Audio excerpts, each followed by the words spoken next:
اور 8 دسمبر 2022 کو رات کے آخری پہر ہم لوگوں کا 7 نفری قافلہ حجاز 17 دن غریب الوطنی کے روز و شب گزار کر سرزمین ہند پر واپس آ چکا تھا۔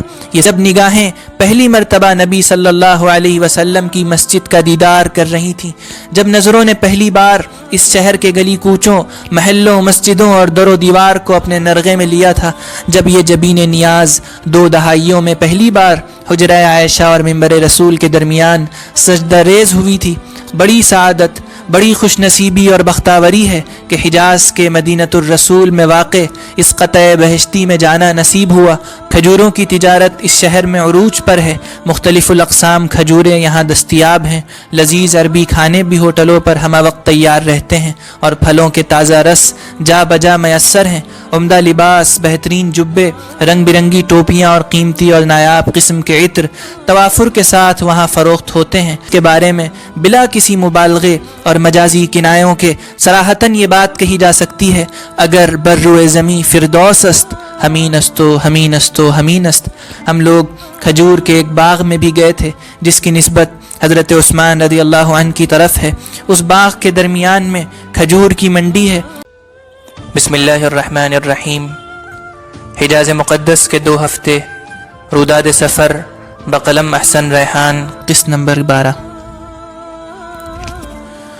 خدا کے محبوب ترین رسول کے شہر میں کئی دنوں سے ہم لوگ موجود تھے۔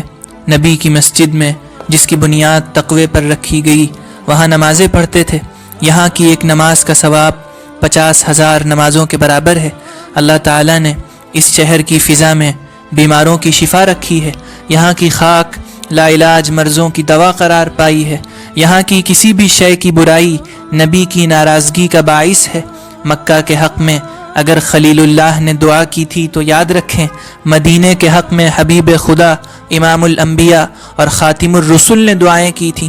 ایسی مقدس بستی میں ہم لوگوں کے شب و روز بسر ہو رہے تھے، جہاں کی موت بروز قیامت رسول اللہ کی شہادت اور شفاعت کا باعث ہے۔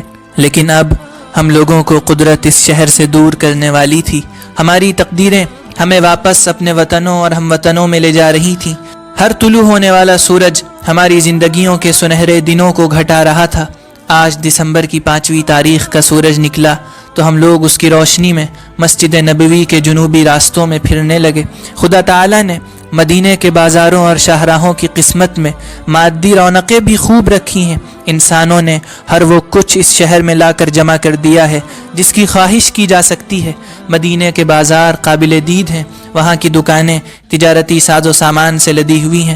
کھجوروں کی تجارت اس شہر میں عروج پر ہے، مختلف الاقسام کھجوریں یہاں دستیاب ہیں، لذیذ عربی کھانے بھی ہوٹلوں پر ہمہ وقت تیار رہتے ہیں اور پھلوں کے تازہ رس جا بجا میسر ہیں۔ عمدہ لباس، بہترین جبے، رنگ برنگی ٹوپیاں اور قیمتی اور نایاب قسم کے عطر توافر کے ساتھ وہاں فروخت ہوتے ہیں۔ ملکی اور غیر ملکی باشندے بڑی بڑی بھیڑ کے ساتھ وہاں پہنچتے ہیں۔ بالخصوص مختلف ممالک کی عورتیں ان دکانوں میں بکثرت خریداری کرتی ہیں۔ مدینے کے بازاروں میں جہاں بلند سطح اور اعلیٰ معیار کی دکانیں اور شاپنگ مال ہیں، وہیں کم قیمت والا اور سستا سامان بھی بآسانی مل جاتا ہے۔ بہت سی دکانیں تو برسر راہ ہی لگی ہیں۔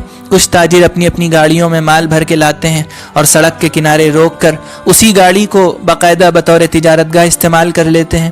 کھجور وہاں ایک ایسا عام پھل ہے کہ اس سے تیار کی گئی ٹافیاں، چاکلیٹ، بسکٹ اور شیک بھی خوب ملتے ہیں، اور یہ چیزیں مختلف ذائقے اور بہترین مزے کی وجہ سے پسند کی جاتی ہیں۔ عرب بھی ان دکانوں پر ہیں اور پاکستانی اور بنگلہ دیشی بھی خوب نظر آتے ہیں۔ ہم لوگ کھجور کے ایک باغ میں بھی گئے تھے جس کی نسبت حضرت عثمان رضی اللہ عنہ کی طرف ہے۔ اس باغ کے درمیان میں کھجور کی منڈی ہے جہاں سے ہم لوگوں نے کافی کھجوریں خریدی۔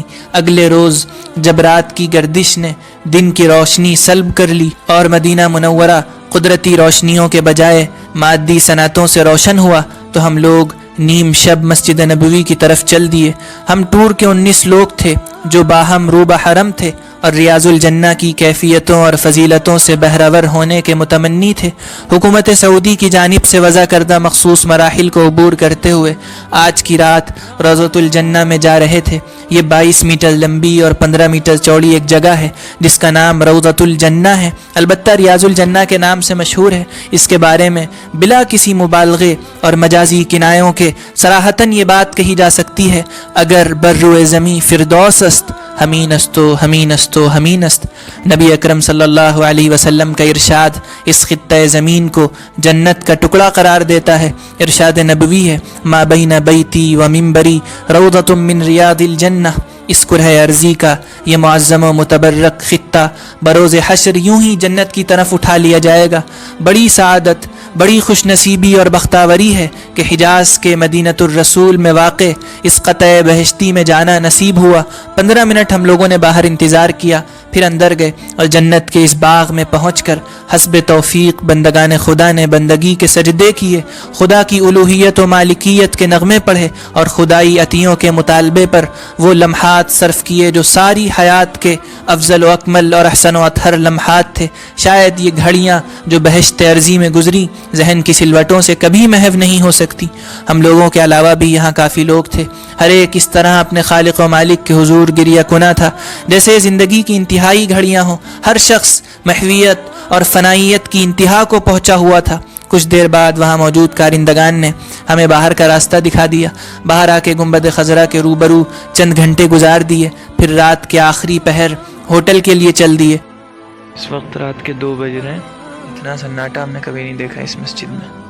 مسجد سے ہوٹل تک انتہا کی خاموشی اور سکون تھا، نہ راہگیر تھے اور نہ ہی زائرین کے جم گھٹے، نہ آمد و رفت کا خوشگوار شور اور نہ ہی عرب و عجم کی ہم کلامی پر مضحکہ خیز مکالمے۔ وہاں تو بس رات کی سیاہی، اندھیروں کی تیرگی جن میں رہنما لائٹوں کی روشنی تھی جو ہر چند گز کے بعد اندھیروں میں گم ہو جاتی تھی، لیکن ان مرکریوں کا وجود ہی سطح زمین سے اندھیروں کے خاتمے کے لیے کافی تھا۔ اگلا دن سفر کی تیاریوں میں گزرا، سارا سامان ہوٹل کے استقبالیہ میں رکھ دیا تھا۔ اس سفر میں نبی کے شہر کا آخری دن بھی وقت کے رہوار کے قدموں تلے روندا جا چکا تھا۔ آج ہی رات کے کسی پہر ہم لوگوں کو مدینہ منورہ سے جدے کے لیے روانہ ہونا تھا۔ عشاء ہم نے اور عمیر مامون نے باب السلام کے سامنے پڑھی اور نماز کے بعد مفتی اسجد صاحب، سابق معین مدرس دارالعلوم دیوبند، فرزند ارجمند مولانا حسین احمد صاحب ہریدواری سے ملاقات ہوئی۔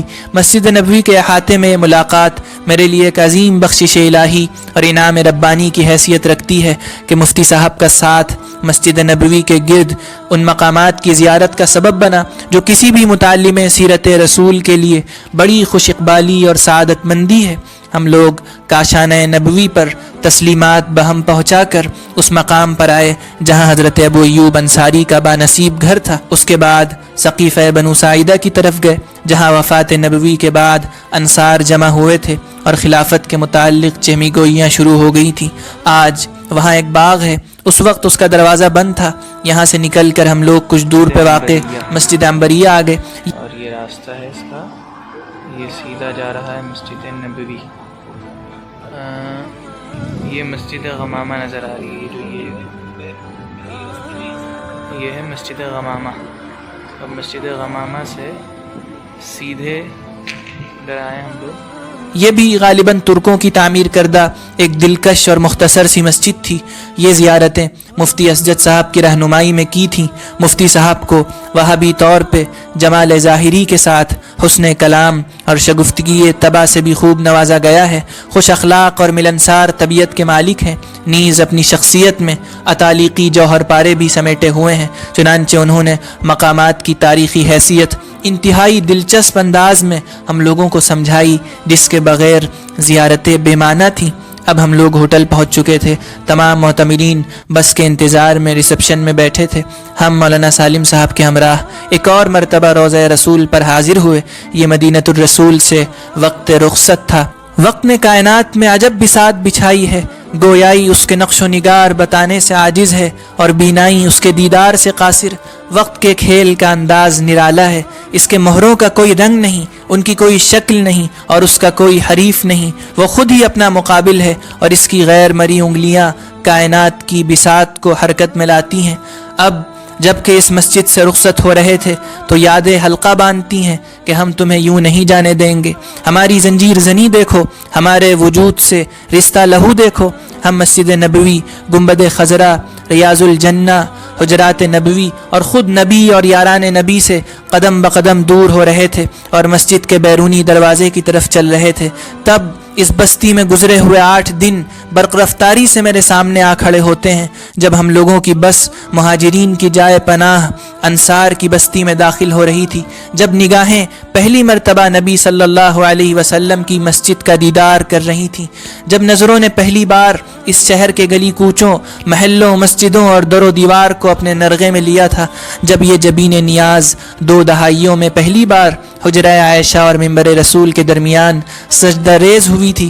خدا گواہ ہے کہ مومن کے دل مکہ مدینہ سے اس حد تک وابستہ ہوتے ہیں کہ ہر زمین اس کے آگے ہیچ، ہر شہر اس کے مقابل بے قیمت، ہر آرائش اس کے سامنے گرد، اور ہر وطن اس منزل سفر کے روبرو سرائے کی حیثیت رکھتا ہے۔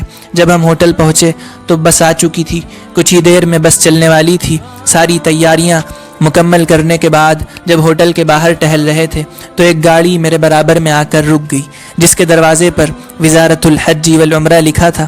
اس میں سے نیلی وردی میں ملبوس ایک جوان افسر نمودار ہوا اور آنن فانن میرے قریب آ کر ویزے کا مطالبہ کیا۔ ہم نے شانے پر ٹنگے بیگ کو ٹٹولا تو ہاتھوں پر مختلف کاغذات کے ساتھ ویزے کا لمس بھی محسوس ہوا، چنانچہ ہم نے فوراً ہی وہ اس عرب افسر کی طرف بڑھایا۔ اس نے کچھ لمحے ویزا گھورنے کے بعد میرے یہاں آنے کے متعلق چند سوالات کیے اور یہ کہتے ہوئے واپس گھوم گیا کہ سارے حاجیوں سے کہو ہوٹل کے اندر بیٹھیں، باہر نہیں۔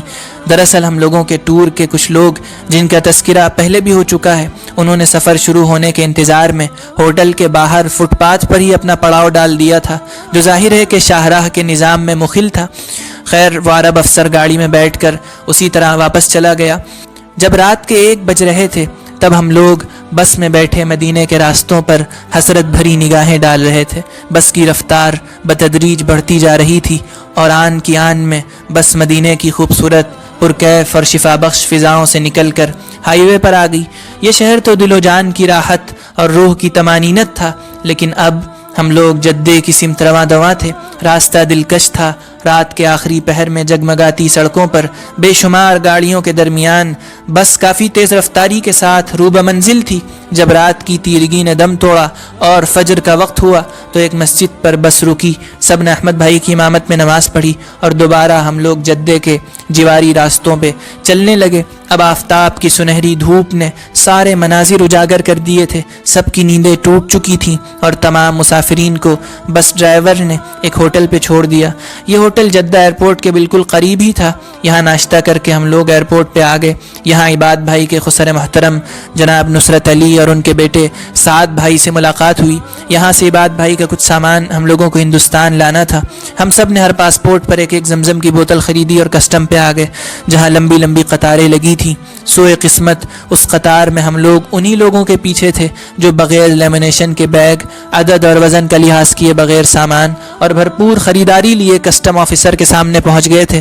زمزم جو کہ مخصوص مقدار کے سوا ممنوع تھا، وہ کھلے عام معمولی سی پیکنگ میں لائے تھے، جس کی وجہ سے وہ 6-7 لوگ کڑی تفتیش کے حوالے ہو گئے، حتیٰ کہ کسٹم پر بیٹھی خاتون ان کے پاسپورٹ واپس کرنے لگی۔ پھر مولانا سالم صاحب کے ساتھ ہم لوگوں نے کافی دیر تک ان کا معاملہ حل کرایا۔ قریب تھا کہ فلائٹ چھوٹ جائے، لیکن افسر نے ان کے سامان کی وہیں تغلیف کرائی اور کچھ اخذ و قبول سے کام لیا۔ بالآخر ہم لوگ ایک طویل بحث و تمہیز کے بعد لگیج کے مرحلے سے فارغ ہوئے۔ جہاز نے 3:40 پر جدے سے پرواز کی۔ شہر جدہ دھیرے دھیرے نظروں سے اوجھل ہونے لگا کہ نظر اور منظر کے درمیان دھند حائل ہونے لگی تھی اور کچھ ہی دیر میں جہاز آسمان کی وسعتوں میں اڑنے لگا۔ میرے ساتھ ایک صاحب بیٹھے تھے جو کراچی جا رہے تھے۔ جب جہاز مسقط کی سرزمین پر اترا تب پہلی مرتبہ کانوں میں کافی تکلیف کا احساس ہوا، جو اکثر ہوائی جہاز کے مسافرین کو محسوس ہوتی ہے۔ چند گھنٹے مسقط ایئرپورٹ پر رکے، پھر لکھنؤ کے لیے جہاز نے اڑان بھری اور 8 دسمبر 2022 کو رات کے آخری پہر ہم لوگوں کا 7 نفری قافلہ حجاز 17 دن غریب الوطنی کے روز و شب گزار کر سرزمین ہند پر واپس آ چکا تھا۔ یہ 17 دن اس کرۂ ارضی کے مقدس ترین خطوں میں گزرے تھے اور احساس و ادراک کی سطح پر ہمیشہ تک کے لیے نقش ہو گئے تھے۔ جاری۔